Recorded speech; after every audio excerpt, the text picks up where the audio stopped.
Man, this is lifestyles of the poor and unfucking fortunate. But I tell you what, but bitch, we got. Yeah, that's what's dope too, man. Like, because getting to see you in that mode, obviously I listen to all your music and I watch the videos, but getting to see you actually recording, just from an artist standpoint, seeing how it's always fun to see how other artists do like that record process. music. Yeah, just their process, and seeing like how easily you and Cody can just because it's like y'all have known each other so long, and he was even saying this to me off camera that he already knows what you want to do, and you already know how he's going, and that's what's so dope about it, because watching y'all do that, it's so dope to have that, because if you're in a studio session, it's somebody that you don't know that doesn't really care either. They're just getting paid for the session. Yeah. It's not the same, man. You're not going to get that same, because they're not going to care enough to really let you get the stuff how you want it. That's what's dope about you having your own spot and y'all knowing each other so long. Absolutely. You know what I mean? I think that should be an artist's main focus in the beginning, is making sure you got a good relationship with the engineer, because y'all are sharing energy.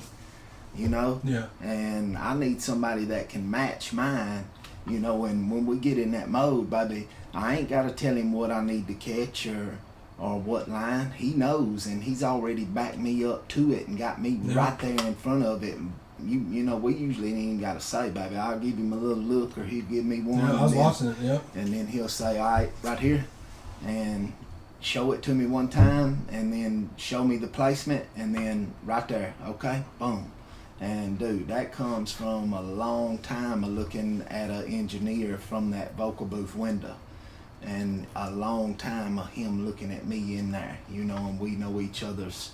He knows when I'm out of gas. He knows when I need to get some push-ups. He knows when I need to take a break, you know. Yeah.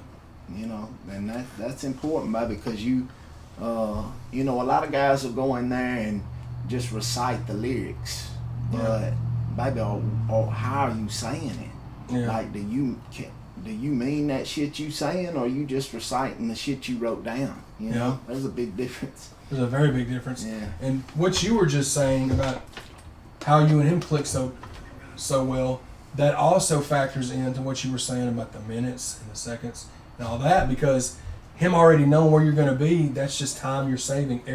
You're saving 30 to 45 seconds per punch in or whatever. And that all that adds up, because if you got somebody, you know, you turned that session in, which was probably about an hour's worth of stuff, that could have been 2.5 hours with somebody, and you still probably wouldn't have got what you wanted. That didn't know me or my process, and I didn't know how they recorded in and how he liked to, you know, like, dude. And then take that guy with you to, you know, because most of those guys there are just there to oversee the studio and help you if you need assistance. Troubleshoot, Okay, so hey Jesse, this is Cody. I'm gonna sit him in and let him run my verse. Could you give him a quick run through? Yeah, man, this boom, boom, boom. And if you want to run it through the two-way, it's right there. Yeah. You know, and most studios are designed for if you want to, that we've ever been to, they would appreciate you bringing your home engineer. Well, plus they're probably getting paid regardless if they're actually pushing the button. So it's probably easier for them. They'd like it better. Yeah. Because it's less that, you know what I'm saying? Yeah. But that makes a big difference, man. Because I've been in studios where it wasn't like that, and it's just I always ended up re-recording it either myself or somewhere where I was comfortable, because it's just not. Yeah. You don't get the same. It's like going in front of a dude you don't know and rapping your heart out to him. Yeah. Yeah. Like, dog, I mean, I got to know who I'm doing music with is just as important as what the fuck we writing or saying or how we saying it. Yeah. For me, some people can go rip it and run it, and I could if I had to, and I've done a lot of music without Cody, but if I had my choosing, the relationship that I built with my engineer is just as important as anything else, and that's how you develop a signature sound, baby. Yep. When both of y'all are working towards a signature sound. And how do we make it not sound like anybody else's shit? and then we just kind of slowly sharpen and grow and build it. You know what I mean? Yeah, so like you were saying too, you can touch on that too. Like last night when you were talking about a lot of people that are they obviously heard you say his name, but just talking about how important he is for the way the Brodnax sound comes across. That a lot of that is He's his 50%. Yeah, for sure. Because I mean, he makes the tracks, the majority of them, unless they're remixes. Mm-hmm. But the way that like he'll chop some of your just the whole process. And people don't recognize what's happening. You know, they think Yeah. the beat was designed. Yeah. Just it happened to be that way, and I rapped and wrote to it like that. Uh-huh. I wrote to a plain beat that was probably continuous all the way through, and we made it sound like it had breaks and bends. Yeah, so he's as far as my sound goes, baby, he's a half of it. Yeah, for sure. Which is it's cool for people to be able to see and hear that, because now it gives you a whole nother respect, whole nother like amount of respect, at least for me, and I'm not an artist, but just for somebody like that. Engineers and producers, they have to be so much more patient, man. Yeah. Producing, I've never been able to do. I can record myself, I don't like to. I'd rather have somebody that I trust doing it, that's better at it. Yeah. But it takes so much more patience Yeah. to be able to make beats and engineer and go back in and mix and critique. And Yeah. You know what I mean? Your brain has to work different. yeah, for sure. You know, on those small little intricate details, you got to care about that shit. Yeah. You know. Yeah. But yeah, hell yeah, he's a big part of the sound for sure, and a big part of the brand.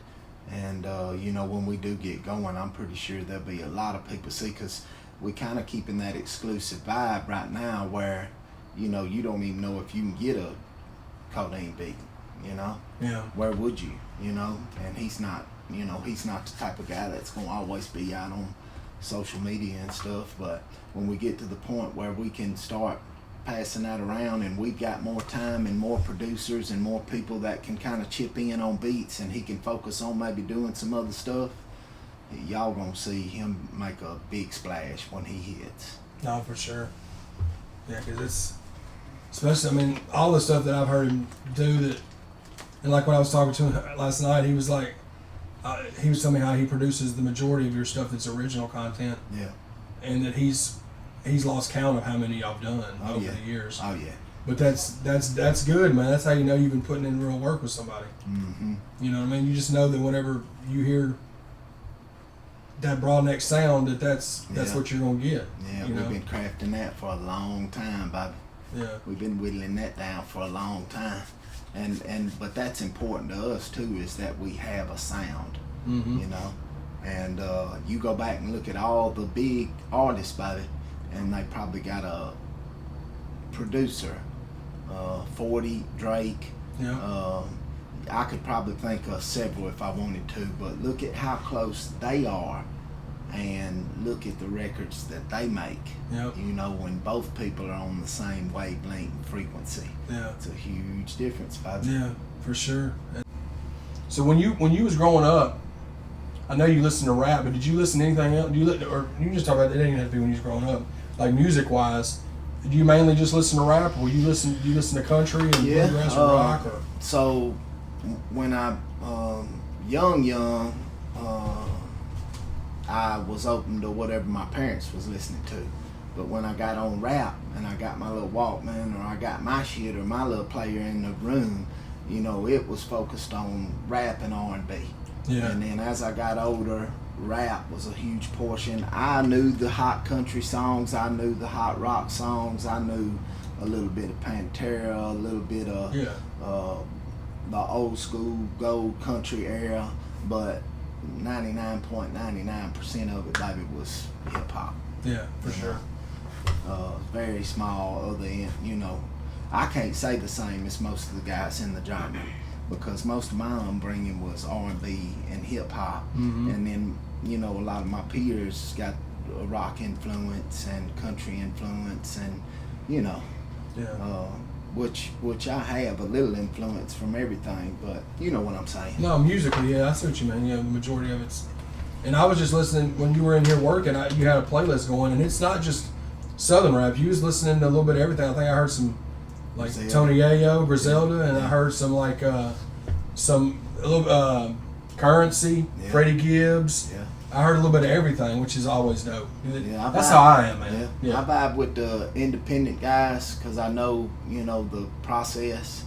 And then most of those guys are really who they say they are. No record, no influence, nobody putting. These guys are going and building all this shit that you see, and and that's not to say, but I love Currency for what he's done independently. Yeah. Freddie Gibbs, what he's done with his team. Yeah. And the Griselda dudes, what they've done independently, coming from the underground in Buffalo, where Lord knows how hard it would be to find a crack to crawl out of up there. But Yeah. a lot of the independent guys, and it don't matter what coast you're from, you know what I mean? If Yeah. it's fire, you know. No, and that you can say the same for Dolph. That's how Dolph was too, Yeah. because he was super independent and coming from Memphis. But like, that's kind of where it's at too. Because look, when you get to the mainstream, a lot of it's so polished and like manufactured. Like once it gets to that certain level, Yeah, it loses its luster with me, loses its authenticity with me. for sure. And I've noticed that like with artists that I loved when they were independent, as opposed to them getting signed, and then you can just tell it's different. Now it's not as much because labels are just so not really the end thing anymore. No. You know And what I'm how saying? could they? You know what I mean? How would they be when you've got this many different examples of people winning independently? I mean, you got blueprint after blueprint that you could follow. Yeah. But some people, then again, once they get a little buzz and get a few emails and people saying, here's the A&R writing list, or all these emails I get wanting to contact from labels, I don't even open them. No, I don't either, Baby, yeah. we've worked too long and too hard at this to come let you take half of it or whatever you think you entitled to. That sounds crazy to me. Yeah. I'm trying to put too many other people on, making sure Cody and my video and my team and building the team and apparel, and we in the middle of all that, and finding team leaders for each division. Find a team leader. I think we just found our team leader, Turtle, for apparel. Link him up with a couple of people, let him oversee that, check on final stuff. Cool, I like that. Boom. And really trying to start supplementing the income so I don't have to go out and earn Monday through Friday. I can have something other than my paycheck funding and supplementing everybody. Boom, I tear you off a little bit, bit, you know what I'm saying? Because when it comes from something that you making a profit on like that, and we really didn't have to spend a whole lot of time building it per se, shit, that I'll tear you off some of that real quick. You know what I mean? Yeah. And just put some money in my other people's pockets, make sure they're getting percentages on the work they're doing. Anytime I can get one of my guys to take a back end percentage instead of paying him on the front end, I'm always going to do that, because I want you to get paid in the future every time I get paid on that. You know what I mean? Instead of just taking a little $300, $500 up front. Yeah, that's what we're talking about too. That's definitely where it's at, man. Residual income from streams and royalties and publishing and stuff now that's everything. That's the way to get paid. It's the way. It's definitely the way, and it's taken so long for that to be something that people really do look at and understand, myself included. But it's because we're from the same. You started before me, but like I've been doing it since 01, 02, so same amount of time. Yeah. So I've been through all those eras, and it's so much easier now to make music, which is frustrating, because as you know, so many people can just some trash ass shit. Right. But before, you had to legit be serious because everything cost way more, and it wasn't jumping on the internet. You wasn't finna be up in there with that old goober shit you was spitting, talking about $75 an hour. You don't even know the lyrics. Right. You in there don't know how to do a stack. Yeah. You probably more likely gonna kick you a freestyle at your homeboy's crib because he's got the shit set up at his house because he likes to do it for a living. Yep. That's where you get away with that old half-ass, half-mix Yep. stuff. Back in the day, baby, it was too expensive to play like that. That music videos, there was no digital, so it was like you had to press CDs. I mean, it was. I've spoken to several other artists on the channel about it in interviews because the majority of us are from that time frame, and we've been able to see both. Hard copy era. Yeah, the hard copy era for sure. There's a lot about that I like, and then there's a lot about that I'm glad we don't have to deal with because the overhead was insane, and it's such a gamble because you got to go get 1,000 CDs to get a good deal on the. to get a good, and then hope that you sell half of them. Yep. Because otherwise you're stuck with these other ones that you gotta hit people with at malls and gas stations and red lights and stuff like that to try to get back. So now it's all, and you're getting much less per song stream and all that, but it's still it's so much easier now because you can send a link to somebody in Germany and they can buy your album and boom. Yeah. You've got another fan that you would have never gotten For sure. 10 years ago or whatever, you know what I'm saying? Reach so many more people. Yeah. Put it together for a lot less, and now that we're self-sufficient down here in our own studio, you know, we had a big investment initially, but it probably paid itself off already. Yeah. It's probably paid it. So we've been in here 6 months, 8 months, maybe, and it's probably paid itself off already. Yeah. What I had to invest to get in here. And then, You know, yeah, for sure. Because I mean, I was telling Jake the other day, we were spending anywhere from $8 to $1,200 to $1,600 per song when we were doing it at the studio, paying for time, paying for mix, paying for video, you know. Oh wow, yeah. So you look at it, even a remix. You know, I probably forked out $600-800 to put a remix out that you can't monetize. that I can't Right. make a nickel off of. Yeah. But this ain't a game that you gonna win by not digging in your pocket, baby. Right. You know what I mean? If you believe you dope, baby, dig in your pocket and let's see. You know what I mean? Yep. Put something up. Put Yep. something up, bitch. You can look at that like it was just you basically were paying for self promo, dog. Yeah. That's what that was. Yeah. That money you put up for that remix 3 or 4 months ago. Look what it got you though. Yeah. You know what I'm saying? That's just by doubling down on yourself. Yeah. You know. That was what I was hoping it would do, is that if I can't monetize a video, baby, but I get 10,000 subs on YouTube for it, Yeah. they gonna probably go back and watch all those originals too. Absolutely. You know, so Yeah. it gonna get back one way or another. Right. You know what I mean? for sure. Whether it's subs or followers or whatever it is, baby, them remixes is a pretty good recipe. If you can get a dude's beat, it's a hot beat. It's gonna get in that algorithm because of whoever's title it was. Yeah. Yeah, baby, and you put your spin on it, man. The remixes are a good little recipe to come out here and get you subs up, baby. Get your followers up. For artists that's struggling to grow, and all you do is original music, baby, go do you some remixes. Yeah. Shoot a cool little video for it. Watch what it do. Yeah. Yeah, because like you were doing that before the TikTok stuff happened. Oh yeah. You had done a handful of them. Oh yeah. And it was, you were building just the YouTube channel and the IG and stuff like that. Yeah. But the TikTok is really starting to Take it to that next level. yeah, because I think when I last looked this morning, you had like over 120,000 followers on there. Yeah. But you got to think, man. We did that in 30 days. Yeah, bro, that's what I'm saying. Because when you messaged me, it was like, hey man, we started the TikTok up, and you had like 1,500, right? Yeah. Right. And then 2 or 3 days later, I was looking. I look every day. Sweet. And it was like, you were like, bro, it's at like 5,000 now, because that's kind of what happened with us, just with the Clips channel on there, the Channel Stevie Clips channel. We put one up of Jelly, bringing Adam out on stage at Tailgates and Tall Boys, and it just went through the roof.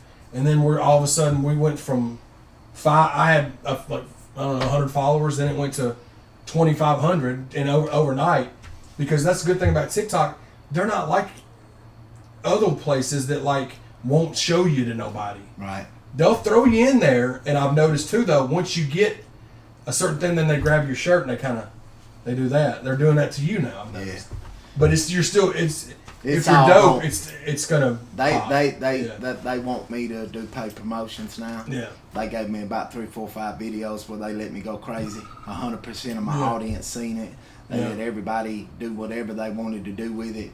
And now I saw one of them go like, I think it was been a problem. It went 45,000 and maybe an hour, 350 comments, son. It was like somebody just went in there and turned the water off on that son bitch. Yep.